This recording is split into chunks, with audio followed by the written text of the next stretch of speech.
Yeah, that's right. I see the chat. I see y'all rocking. I see y'all coming. Hit that like button as you enter the building. You know what I'm saying? Hit that like button. Show your love. Show your support. You know what I'm saying? This that dope soul. This that new thing. Nobody don't know about it. Salute, Knick family. Welcome to Lunchtime Live with me and Tony Crow. And we got a special guest. But first, I just want to preview the show. We're continuing our 3-part series on what do you need to win a championship other than having a championship roster, which I believe the Knicks do. We covered the coaching. We covered having a star player. Today, we're going to cover the front office. So without further ado, let's bring in Tony Crow, Knicks and Bruises, Jay Boogie, a.k.a. the closer from everywhere in Knick universe. How you guys doing? Peace, Queen. It's always a pleasure to be back on the DopeSoulSports Talk. Yeah, for sure. How you doing, Boogie? Been a minute. Man, I'm doing great. Blessings, health, happiness to everybody. Hope everybody's in the greatest form of health. You know the lingo. Anybody going through anything, we don't pray that you go through it. We pray that you get through it. I'm good, man. Family good, man. I miss y'all. Let me hug this phone real quick. That's love, man. Shout out to the chat, man. Shout out to the chat. Yeah, definitely. Miss you as well.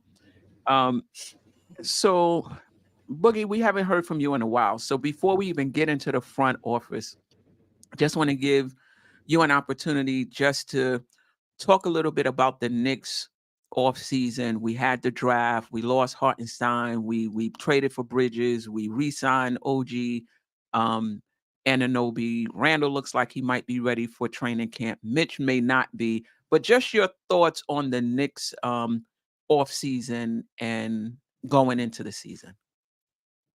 Well, to me, honestly, losing Hartenstein really, it hurt only just a little bit because now we got to fill his spot with somebody that does completely opposite of what Mitch does.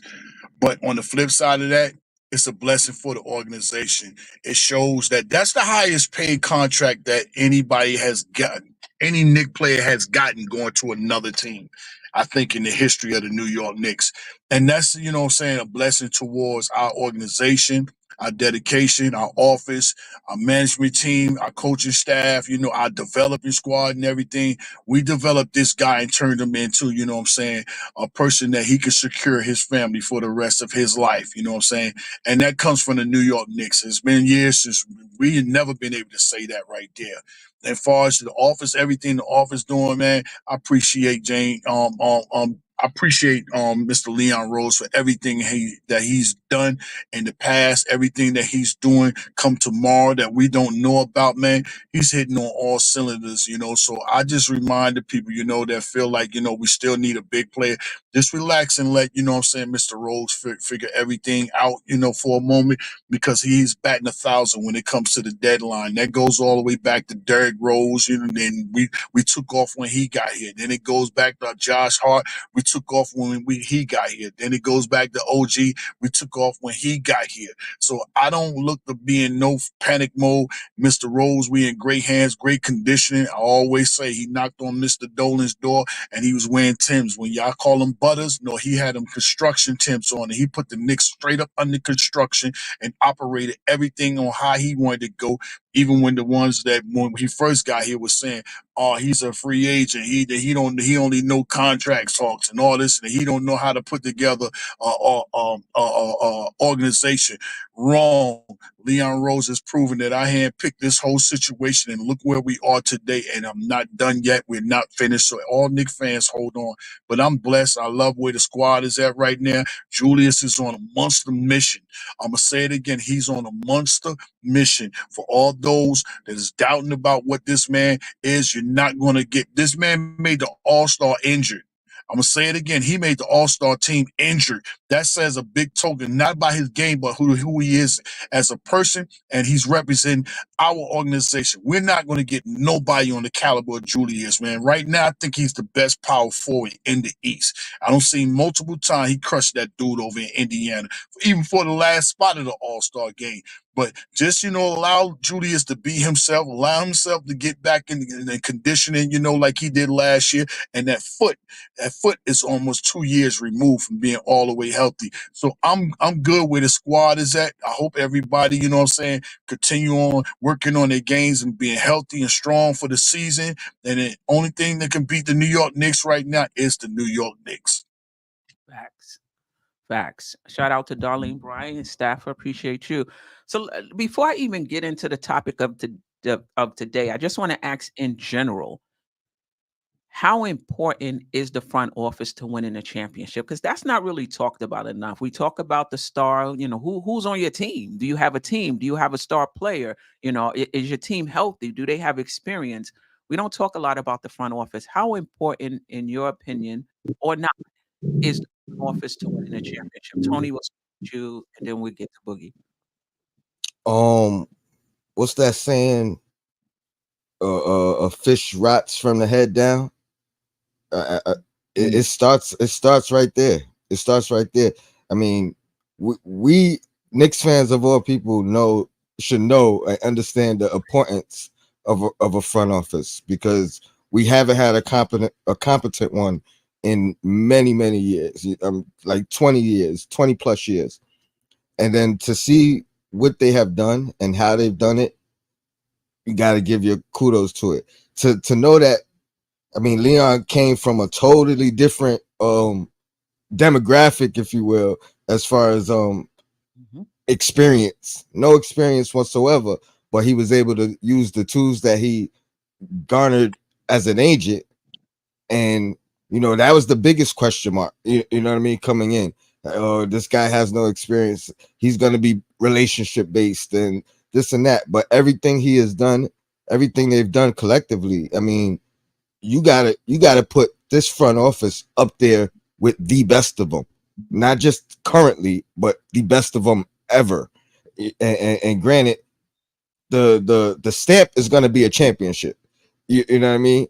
But once that occurs, I mean, I'm putting them up there against anybody. Yeah, I would wait for that to occur though, but I hear you. I hear you. Boogie, and we'll get into the specifics, overall impressions, blah blah. We'll get into the specifics, but just in general, your thoughts on the importance of a front office to winning a championship. It's a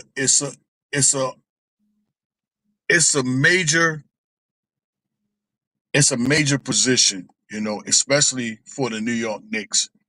And it's a lot of work, but at the same time, the work that Leon has to put in, he had to also make sure that his staff can believe in him. And if the staff believe in him, now I need the staff to get the coaching staff to believe in his staff. So now the coaching staff believes in his staff and Leon Rose. And then once that happened, the players have to believe in the coaching, and all the way back to the staff and all the way to Leon Rose. We all have to see and have the same vision, you know what I'm saying, that Mr. Leon Rose had.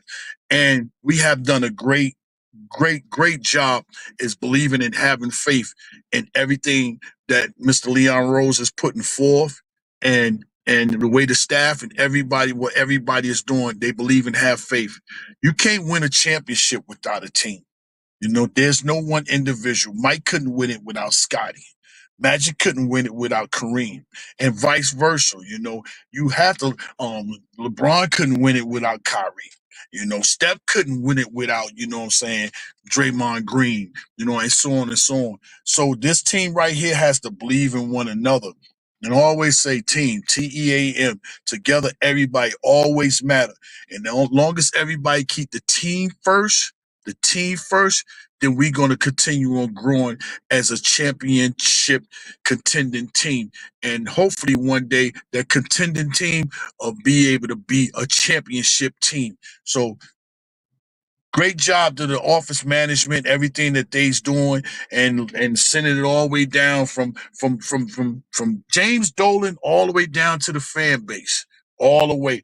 Everybody is doing a great job from the fan bases to the podcasts, your show, and all the other podcasts, to the Twitter spaces, and everything. Everybody has a major part that we're all playing in. excuse me, somebody was calling, and we believe in it, and that's the great thing about coming into this season. Going into the season, we feel really, really great about us as a whole, and we do have a superstar over here, and we do have role players over here. We have people in every position almost two times. And I say it again always. We got the number one dual set it is in the league. I don't care about big threes. We got a big three dual set in Randall and Brunson, OG, Bridges, Josh, Dante. I can go find somebody else to go with Deuce too if I have to. But as far as them tandems, we got them in New York, man. God bless. Thank you, Leon. Thank For you, sure. office. Yeah, I mean, I think the front office, it's one of those things where if they're doing their job right, you talk about them a little bit. You don't really talk about them too much. Like when you think about all the championship teams, if you stop to think about it, you would be like, well, Golden State, the front office did some things to help them out, but for the most part, we don't really think about them unless things go wrong. So I think the front office is very important in terms of constructing a team. We'll get more into it in this show. For our particular Knicks, front office, understanding the salary cap and how to maneuver within it, and asking the tough questions about whether or not this is a team we should lock in to the second apron or not, and giving us that flexibility in case we have to pivot. So everybody's looking at Tom, and I think that's great.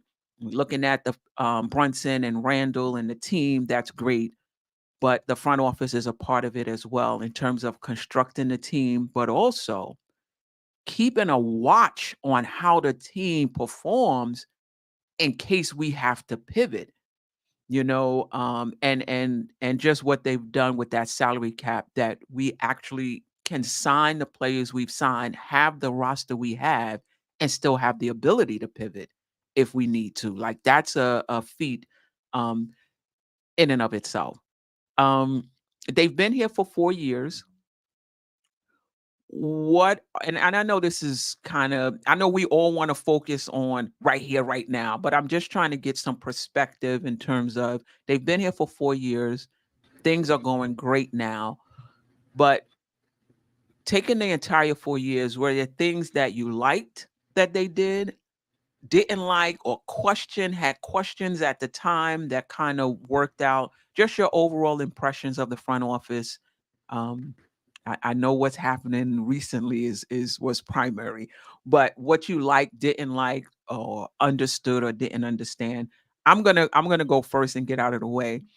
And I wasn't quite high on the Kimber move, and I wasn't quite high on the Kimber move when they made it. And I thought that we had money, we had cap space. I felt like we could have did something different. And at the time, I felt like here we are at the bargain store. No disrespect to Kimball, but I'm just thinking from where he was at the time, on the tail end of his end, we were trying to ascend, and we had the money. It was a move I couldn't quite understand. In hindsight, though, you wonder if they had their eye on Brunson even then, and not wanting to lock into a long contract like Alonzo Ball, who was pre-injury, Alonzo Ball. So one of the things I'm realizing about this front office in hindsight is they think ahead. In the moment, though, of those decisions, I was like, yeah, what the hell are they doing? What's going on? But even Obi with the 2 second rounders, and a lot of people are like, we could have got more for them. You wonder if they were already thinking about the second apron, if they were already thinking about taking on a first round pick and having to pay him guaranteed money. You wonder if this was all part of their thought process. They're so methodical.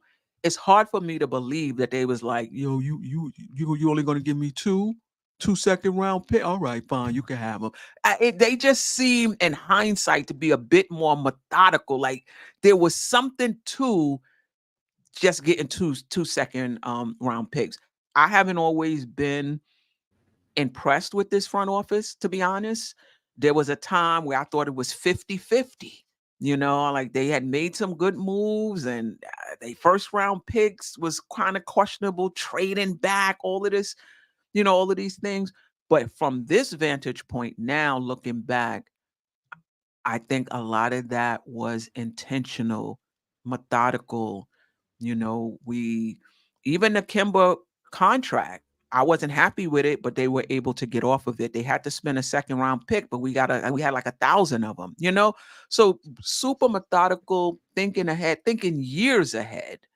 Yeah. So I'm okay now, but there I gotta be honest, there was a time in this 4-year process where I was like, I'm hit and miss with this front office.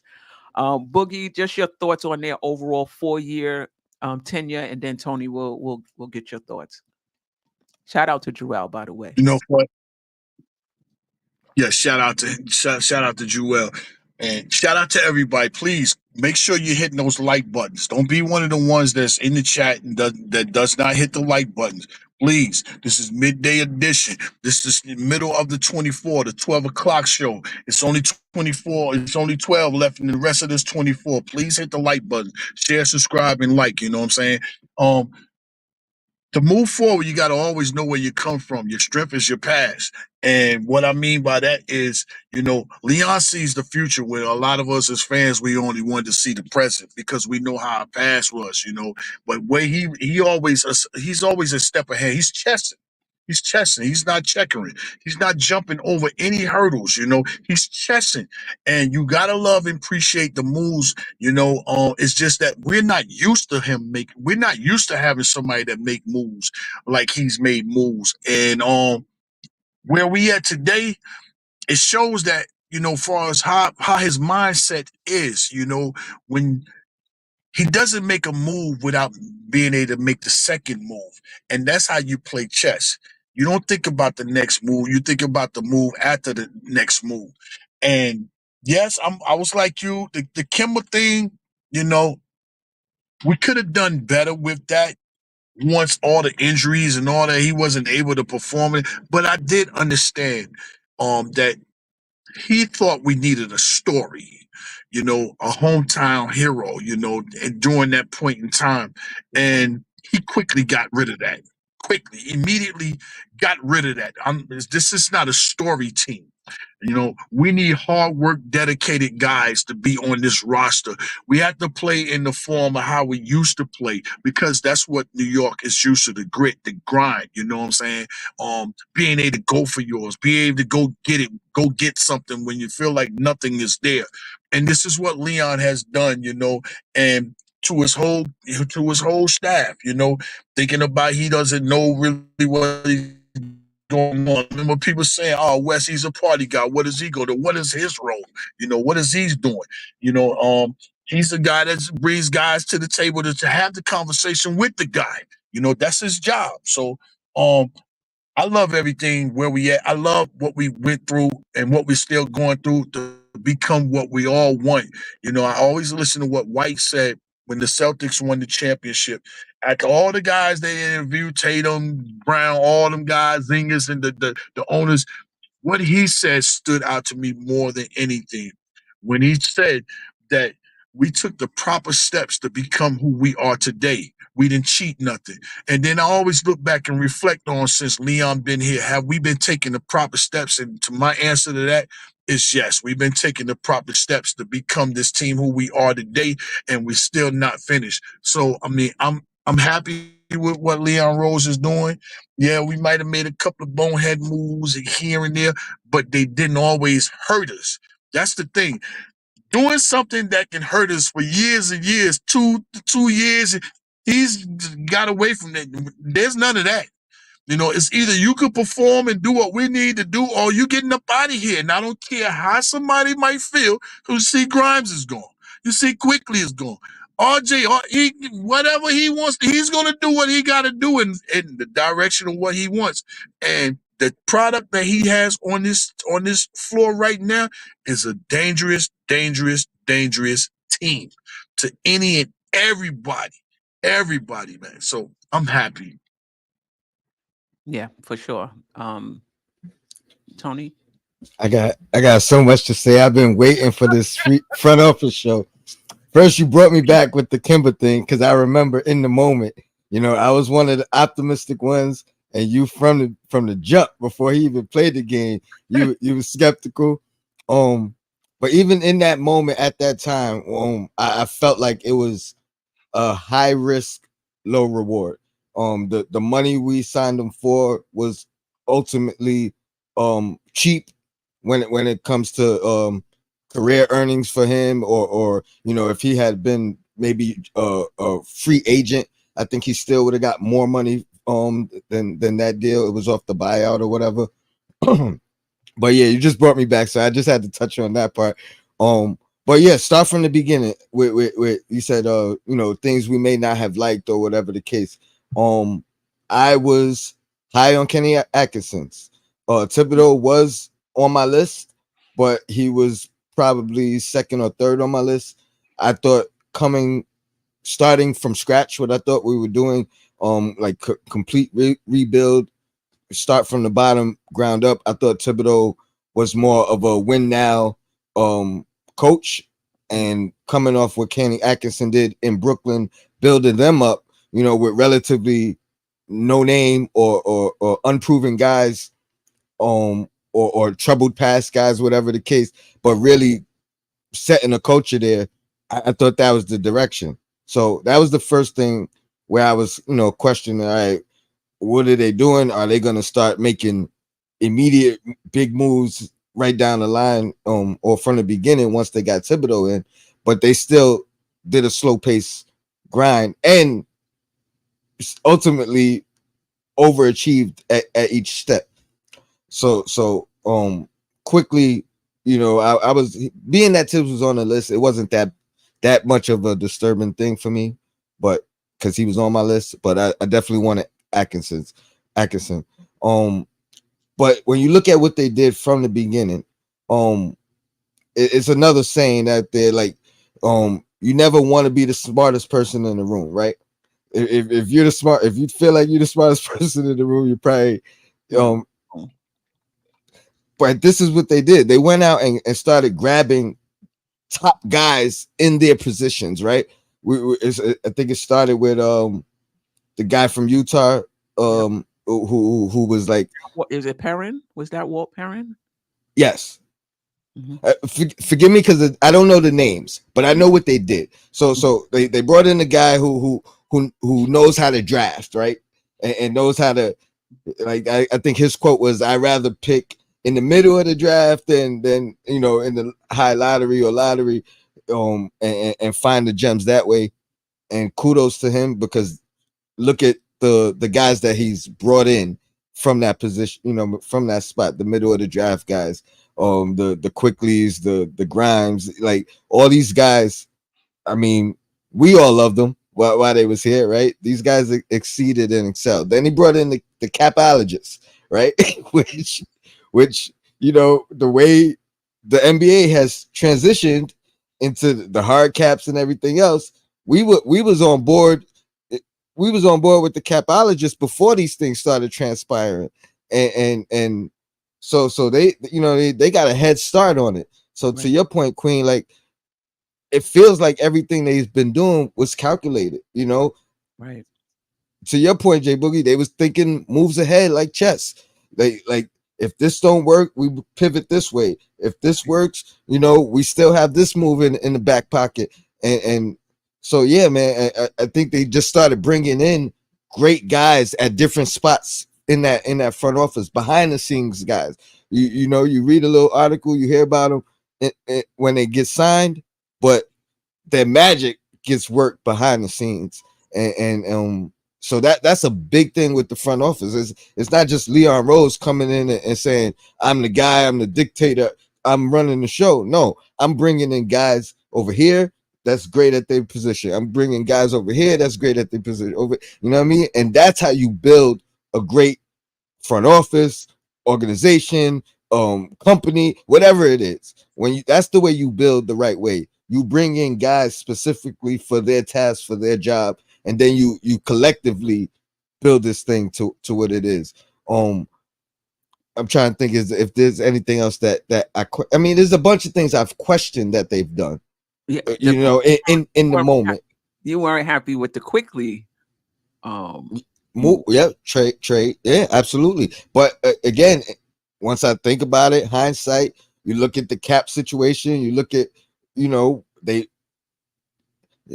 ultimately, whatever we paid him, we were paying him that to come off the bench, right?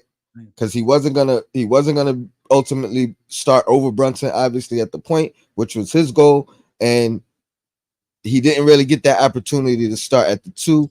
And where we are at the 2 right now, I'm happy. One last thing before I just keep going. But then they started pulling off the impossibles, right?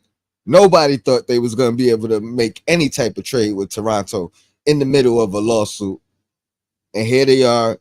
They go out and get OG Anunoby, top wing defender, top guy who would have been on the market if he hit the market.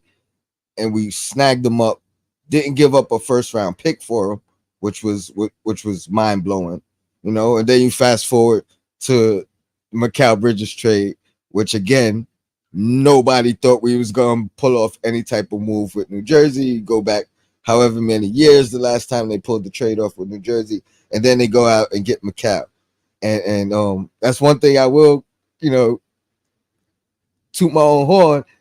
I said, go get him, you know. Give up the picks. You know what I mean? Like it was more about not just fit, but it was about fit and who I believe Mikal can be. And even with me saying it, I didn't think it was gonna happen. I didn't think it was possible. So when they did it, you know what I mean? I was still just as shocked as the rest of the you and Boogie. Boogie was like, go get him too. For sure. As calculated and methodical as they've been. Hey, Queen, real quick. I got to move out of these people way, and I got to get back to routing. I just needed to make sure, you know, I wanted to come up here and be amongst my brothers and my sister, and I'm gonna make sure I'm available Thursday. Blessings to everybody. Shout out to everybody in the chat. And again, make sure you're hitting those like buttons. Please do not leave the show without you supporting and hitting that like button. Queen, continue on doing what you're doing. Tony, continue on doing what you're doing. God bless you all. We appreciate you stopping by for sure. Yes. All right. Shout out to the chat. 2 Knicks chicks in the building.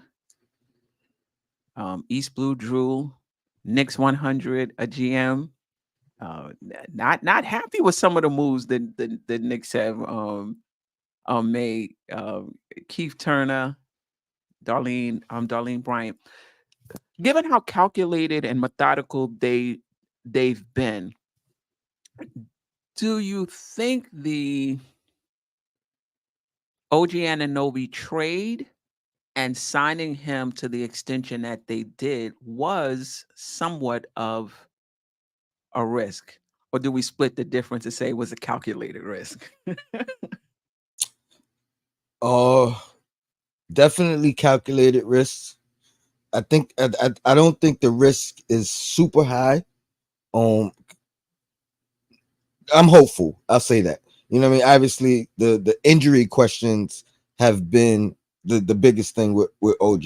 I think if he's been a 82, if he had Mikal Bridges' track record as far as games missed and played and things like that, I think there would be a lot less talk about you know, how much he got signed for and things of that nature. I do also believe that this is one of the few times where they were in a position that they didn't have all of the leverage, right? Considering a couple things. We signed him before Paul George got signed with Philly, right? I think if the Paul George signing had happened first, or had they traded for him, or whatever the case, I think Philly was the biggest threat for us to lose OG, right? So I think he had leverage there. Also, if we had secured McCall first, I think we would have had a little bit of leverage there. As far as negotiating, not saying we don't need you, you know what I mean, but saying, hey, we got a guy here we think you would be great with, but if we, you know what I mean, if we don't got you, you know what I mean, we could still continue to build and move forward. So I think we was just in a position that we didn't have the leverage, and had we had a little bit more leverage, maybe the contract would have been a little bit more negotiable. Right. But he had all the power at that point, and we really had no choice. I don't think we would have been. I don't think we would have been in a position to keep iHeart still, because it wasn't about the money. It was about the situation that restricted us from going over a certain amount of money to keep him. So right. I think they had to get him, because we couldn't have the season that we had last year and lose both him and iHeart. You know what I mean? Too vital. Yeah. I mean, I think even trading for him was a risk, because they knew his injury history going in. But I will say this. This is not the first time a championship team or team with championship aspirations make moves that are risky. You know, sometimes you do have to, you got to take a little risk. You gotta, you know, you gotta, like, if this works out, wow. Like, our chances of winning the championship has increased exponentially. And if it doesn't work out, we'll do our best to try to figure it out. And with OG, it not working out would be something Chris Paulish, where every time, you know, just coming up injured seemingly every playoff. You're right. Like, just not being available for the stretch run, not being available for the playoffs. Right. So that's, you know, that's kind of the risk. But honestly, I think it was a good risk. RJ Barrett wasn't a fit. I'm not sure how much you would have been able to get for RJ Barrett, you know, on another team. You know, this was Toronto was, you know, where he was from. So I think that helped. And IQ, I think you could have, I don't know if you could have, it's hard to say, because IQ is a very, you know, very, very good player. And I agree with you, Tony. The Knicks just weren't going to pay that type of money. I don't think it had anything to do with his talent as much as it had to do with his place on the team and how much money do you want to play your backup point guard, right? And he was looking for max near, you know, near max. I think had he taken something, you know, less than that, they would have done it, you know, but he was adamant that, one, he want his own team, and two, all right, fine, I'm not going to be the starter. You're going to pay, you're going to pay me like one, right? So you can argue that maybe if you consider OG damaged goods, if you do, you can argue that they probably could have got somebody better than OG for that package. But I think the Knicks were looking at a fully healthy OG. And when you look at a fully healthy OG, RJ Barrett and Emmanuel Quickly, who you weren't going to pay anyway, seemed like a, you know, a good enough trade. I do think it's a risk, but it's a risk I would have taken myself if I was, you know, in the front office, particularly now that you got Bridges. Like, we're not going to be the same if he goes down, but you got pieces you can kind of move around. You can get a bit more out of Mikal Bridges if he were to go down. You could get a bit more out of someone else, at least on the offensive end. But yeah, I do think it was a risk, but a calculated one. No, I agree with you 100%. And just going back to the IQ thing, and you know, which we were saying earlier about, you know, playing chess and thinking ahead, you know, having McBride in that reserve role, waiting in the wing. I mean, I think most of us didn't see McBride's ascension, but you got to believe the front office saw it, or at least Tom Thibodeau saw it. So again, they put themselves in these positions where guys are there in that reserve role, ready to step up and take a bigger take on more responsibility if need be, whether it's because of a trade, whether it's because of an injury. So yeah, they on point. Yeah, any concern, and we've talked about this before. I believe it was on your show last week, if I'm not mistaken, or it might have been off camera. Any concern about the Villanova connection? Any concern about the Knicks being family oriented? And if we did need to pivot for whatever reason, this roster didn't work out, maybe it's a season or maybe even two of not getting to the finals, and they say, you know what, we really do need to pivot. Any concern that they're so family oriented that they may not want to move one of the Villanova guys for someone that would make us better? Not really. I think they do what they got to do. Number one, they're gonna see how it works. You know what I mean? So if for some reason one of these pieces doesn't fit, I think they recognize it and understand it, and then they do what they got to do. So yeah, I'm not really concerned with it. I don't think they're gonna choose that Villanova connection over the success of the team. The long term success. I really don't. I think the hardest person, pardon me, the hardest person for them to move on from, if they had to move on from somebody, would be Brunson. and I don't see that ever being the case. You know what I mean? But he would be the one person that they would be like, you know what I mean? But if anybody else got to go, and it's for the betterment of the team, I think they do it. Yeah. I'm going to take what you said to me off camera. They might think about it. They might hesitate for a little bit, but ultimately they do. Because the thing about it is what complicates the matter a bit more is these Villanova guys are friends of the franchise player. And so when you're trying to make these decisions, you're also thinking about, well, how is this going to sit, with Brunson? Is this going to alienate him? Should we talk to him about it?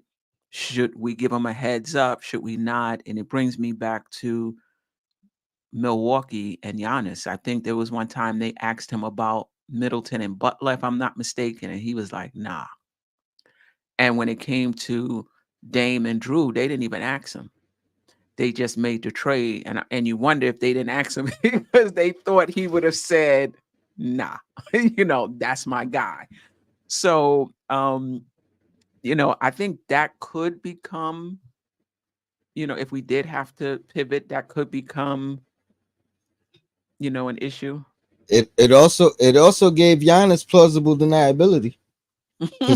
Considering, you know what I mean? Like, considering he was close with Drew, now if Drew, oh man, why ain't you hey, they ain't even consult, you know what I mean? They ain't even consult me. So now it doesn't even put a fringe on Drew and Giannis's relationship. But what I will say, two things. I think maybe Josh Hart, it would be the hardest guy to move, but more than likely he would be the first one. Like if they had to move one of the Villanova guys. Yeah.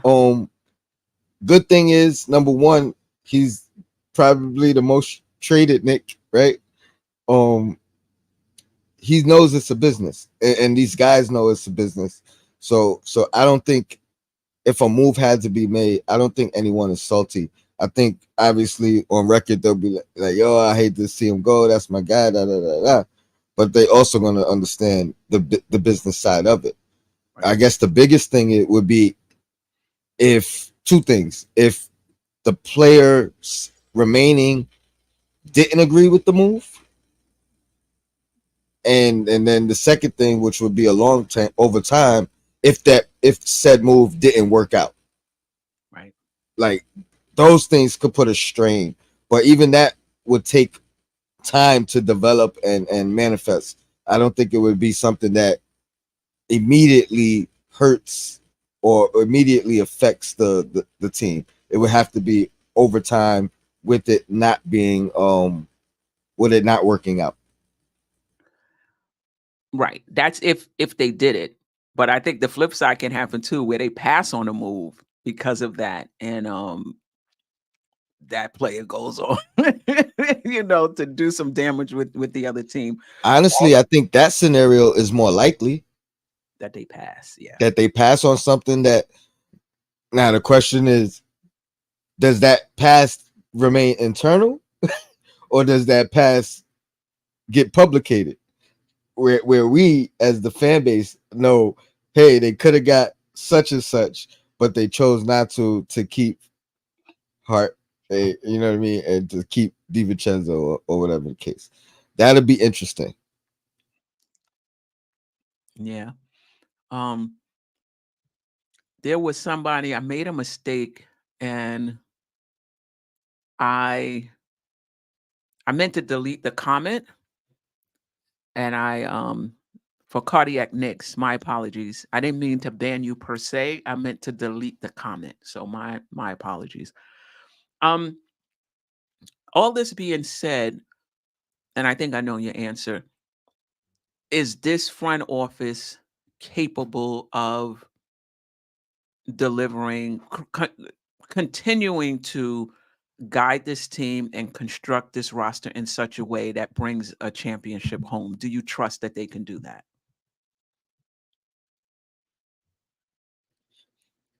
I definitely do, because they've been trending up, every year.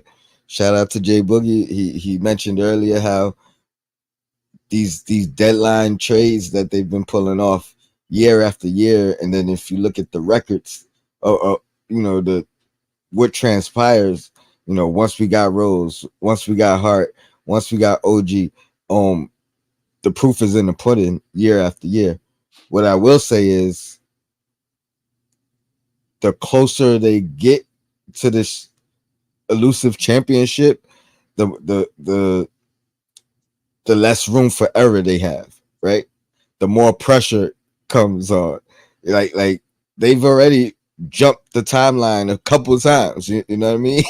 Yeah. And I mean, we're talking about them as arriving as this contending team.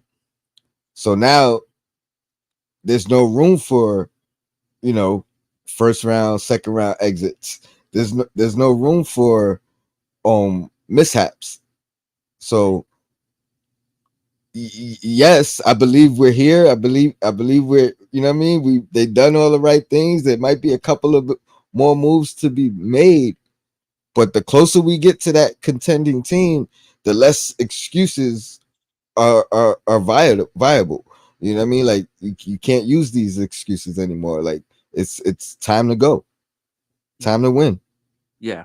Yeah. I think the heat is on for Tibbs, Brunson, and the front office. But yeah, I definitely trust this front office now, having watched them over 4 years, and even look at what they're doing now. It's not easy. Well, it might be easy for them, but they are doing what they can to maintain our roster flexibility by not going over the second apron.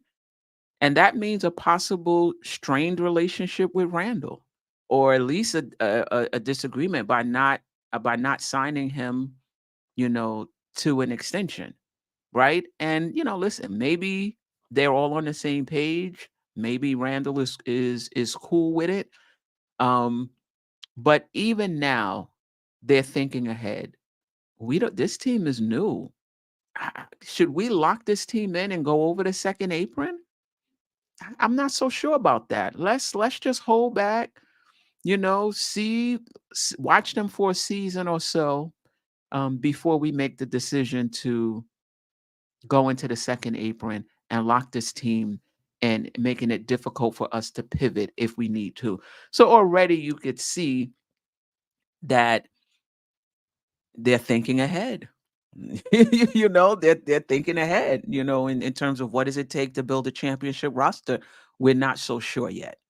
Now, you can question not signing Randall to an extension. I know there's fans are split on that. Some fans understand it, wouldn't do it. No way you lock yourself in for this guy. This is not my opinion. For this guy who hasn't proven that, he can perform in the playoffs, no way you do that. And then there's other fans, kind of like myself. I do like the fact that we have the flexibility, but there's still a part of myself that's like, yo, Randall's been here, from the, from the gate. Um, pay this man, lock this roster in, we good. But I understand them saying, we know what he's done, but we can't quite lock it in because it's about the team and the organization over any one player, and we need to be able to pivot if we need to. So I kind of get both sides. But to the question of, do I trust them? Do I think they can build a championship roster? Yeah, I do trust them, and I think they can, and they're gonna continue. This ain't it. Think about even with Boston. They had went to the finals once or twice. They had to pivot off Marcus Smart. And when Drew Holiday came, they gave up their center. They pivoted. It's costing them now in terms of they got to sell the team. Seems like they got to sell the team because they're in the red, whatever. That's them. But they pivoted, and they really liked Marcus Smart, but they pivoted. So, it's not over for this front office. They may have to do some pivoting down the line. Anything else before I quickly talk about the center position? No, let's move on. I think. Well, let me just preface this. We're gonna talk about this on my show as well. But you mentioned the non-Randall extension. That's definitely one of those moves or non-moves that have me questioning the front office initially. But I'm also on a wait and see type basis just because of their track record. I think they've earned that from me. You know what I mean? Like, I ain't gonna make a stink out of it, especially knowing that they think ahead. They think ahead. And I've been I've been thinking he opts in and signs the extension off that. So even with that with that mindset, he can't do any. They won't do anything now anyway. You know what I mean? So yeah, just a few. The Bridges trade proved Leon Rhodes is very good at his job. Yeah, he walked in there with the package, and they couldn't refuse. How would that have looked to CAA clients if they couldn't get OG paid? But listen, how is it looking to CAA clients that they're not extending Randall? I don't think it's about looks, right? Because if it was about looks, you extend Randall and you give them the max if you're worrying about looks and optics, right? I don't think it's about that. And I know there's those in the chat with concerns about Randall playing the 5 and he shouldn't play the 5, and it's about the fans wanting him to play the. Tom Thibodeau has already came out and said Julius Randle is going to spend 10 to 15 minutes, which was more than I thought.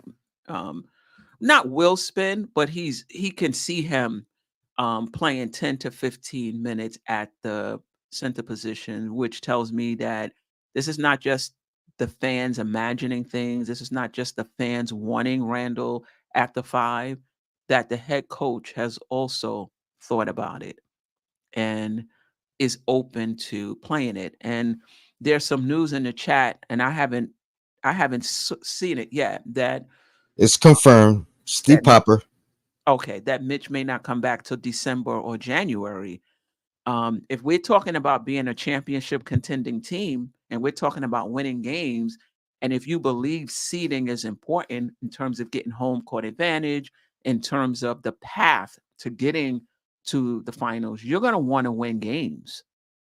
And I think playing Randall offensively at the 5 gives us a better chance of, you know, of winning games. Just quickly, your thoughts on that and this DeAndre Ayton center stuff. Now, there's always been center rumors with just because of Mitchell Robinson's injury history. Now with this coming out, you're getting, even more on it. So just your thoughts on Randall as far as it pertains to the center, and your also on DeAndre Ayton. Cardiac Knicks, I don't know if you heard, but my apologies for banning you. I meant to just delete your comment and not to ban you, but in the future, if you could just kind of keep the comments clean, that would be great. Appreciate you. Randall at the 5, I think it maximizes our potential, to be honest. Especially with Randall, OG, McCall, that at front line, I think McCall and OG could hold it down defensively. Obviously, if a certain center is giving Randall some trouble, I think OG has the opportunity to give them a different look and potentially succeed there. But like you said, offensively, we talking about Boston now. We talking about Golden State def lineup now. We talking about, I think, all-time great offense potentially. Obviously, we haven't seen it yet, but a 5 out, you know what I mean, with these guys, I think it's sky's the limit. Sky's the limit. Ayton, if they do it, I'm not mad at it. I'm not pressed for it.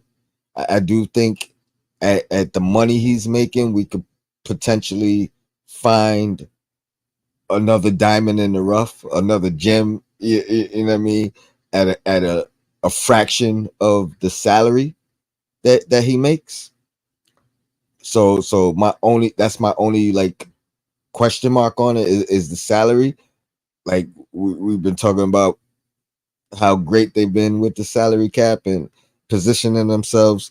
Again, if they make a move like that, and this is not even considering who it costs, you know what I mean, as far as like who's going out, that's a final, like that's a final piece thing. This is the team moving forward. This is the money that we're, you know what I mean, we're paying moving forward. Like I don't think there's any moves after that. You know what I mean, we're done. So to look at him from that light as a final piece, I'm not too sure. But just as a basketball player, though, I think what he brings, he's not the best defensive center, but he is a 7-footer, and I think that alone will be a detractor in some senses. The fact that he can stretch the floor a little bit, not great as a 3-point shooter, but can shoot it. But definitely 15, 17-foot jump shot. I think that's his bread and butter. And he's young enough to continue to grow. If the sayings are true with Tibbs and what he does with centers and how he transforms them or elevates them, maximizes them, the player he is right now, elevated, I think, again, sky's the limit.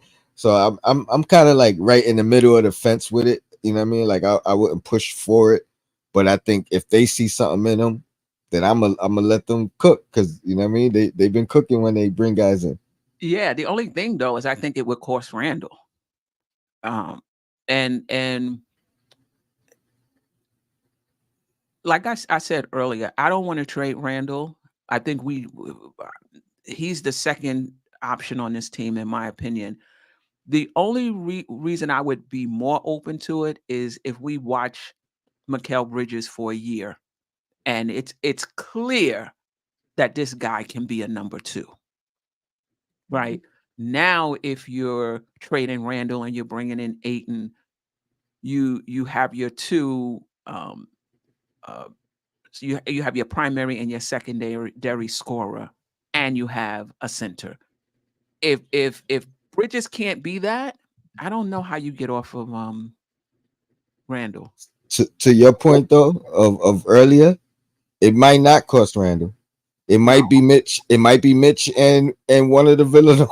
One of the Villanova guys. So you know, I don't think they would be willing to do that. I mean, I'm not saying. I'm just saying, like that's why I was going from it. You know what I mean? Without talking about just looking at the player coming in. But you know what I mean? Mitch is what, 16, and I Wasn't think he on a descending contract? Oh yeah, he is. You're right. It might be 12. Yeah, it might be 12. He's so injured though. I don't know if he can headline a trade at this point. I mean, you're right. I mean, again, I'm looking at it from a perspective. I don't think the Knicks would, like, even on the Randall front. Why would they want to bring Randall in? This is Portland, right? Why would they want to bring Randall in? They got Grant there. You know what I mean? Like they tried to trade him, from what I understand. Or if things don't go well, he would be the first one. Yeah. But I would think they would, if they're doing that, they gotta trade Grant first, right? So to make it. So I'm looking at it like from that point. If they move in the center, they probably want a center. I don't know. They have 3. They have the rookie. I forget his name. Time Lord. Yep. And yeah, it's gonna be interesting. And with it confirmed that Mitch is not coming back to December, January. I don't want to take up too much time. We could talk about this on your show. We're going to be on Knicks and Bruises in like 5-10 minutes. I just wonder if this is putting a bit more urgency on the Knicks to do something before training camp instead of waiting to the trade deadline. We gotta talk about it. I think it does though. I definitely do think it does. Yeah. My question is this, I know it's just being reported, but is this news, is this like fresh to the Knicks as well? You know what I mean? What did he have a setback recently? You know what I mean? Was his timeline different a week ago or a month ago? You know what I mean? So I guess that would be the determining factor if I'm the front office. If this is breaking news, like they just found out within a week, right? Then I think this might change their perspective. If they knew, if they had this gut feeling, or you know, if they knew this a month or two ago, then I would be like, hey, they're, you know what I mean? Like they feel like Tibbs says, we got enough to win. Right. Anyway, salute to everybody in the chat. We don't have enough time. There's definitely some comments I would have wanted to go ahead, Queen. I'm gonna push the show back. Whenever we end, I'm gonna push it back 5 minutes. So go ahead. I think we talked about it. Randall at the 5. There was somebody talked about Randall's shoulder. I think the only point I want to make about Randall at the 5 and OG at the 5, and given Randall's shoulder injury, given OG's injury history, keep in mind we're not playing the centers that played in the 1990s, right? On defense, OG is not going to be playing Patrick Ewing and David Robinson and Hakeem Olajuwon. Like that's not going to be the case. A lot of these centers are stretch centers at that. KP when he's back for Boston, or they're not very good offensive players anyway. right? So Jared Allen is 7 foot, but if OG is playing Jared Allen, do you think they throwing the ball into Jared Allen for him to punish OG in the post? It's not happening, right? So Miles Turner, OG can guard Miles Turner on the perimeter. OG can guard KP out on the perimeter. You got to go through the centers in the Eastern Conference. Go through the centers in the league. Other than Embiid and the Joker, who are the Knicks struggling against? And those guys, even when you have 7-footers, still get theirs. You understand what I'm saying? So when we talk about Randall's shoulders, you act like he's going to be down there banging. Randall has an outside game. So if he's playing a bruising center, why would he be in the post banging, trying to get position against this bruising center? Why wouldn't he not bring that center out into the mid-range and operate there? You understand what I'm saying? So I think Randall is going to be fine offensively at center. There's no center in the league that's going to be able to guard Randall at the 5 position on offense, including Embiid. Can't guard Randall out on the perimeter. You know? Honestly, I think it may be a bigger challenge for him with some of the non-bruiser centers than the bruising centers. Yeah, exactly. And then on defense, OG will be guarding the center position. And again, OG is not going to be guarding these bruising centers. He can stick with a Miles Turner. He can stick with a Jared Allen. He can stick with a KP. I'm missing some centers in the league. Who's the center for Orlando? Wendell Carter, who's 6'10". He can stick with the Atlanta, Clint Capella. Clint Capella is, first of all, he's not a 7-footer and he's not an offensive player. So OG is not going to be like down there in the post, while Capella is giving him the business down. Like, that's just not going to happen. So I think we can relax about this idea that the Knicks are going to be overpowered at the center position by these bruising centers. That's just not the way the NBA is played right now. The second thing to keep in mind is this plus minus. So even if you give up a little more points when you have this small ball lineup in on the defensive end, if you score more points when that small ball lineup is in, you still come out in the plus. And I believe that's what it's going to be for the Knicks, even if I'm not even sure they're going to give up points defensively. But if they do, they're going to more than make up for it on the offensive end. So, and third thing, we're not talking about them starting at the center and playing their entire game at the center position. We're talking about 10 minutes. 5 minutes in the first half, 5 minutes in the second half, 7 minutes in the first. Like, that's not a lot of minutes. So we're going to be fine if we can't now. With this news that Mitchell Robinson, I was about to say that might be changing things, Creed.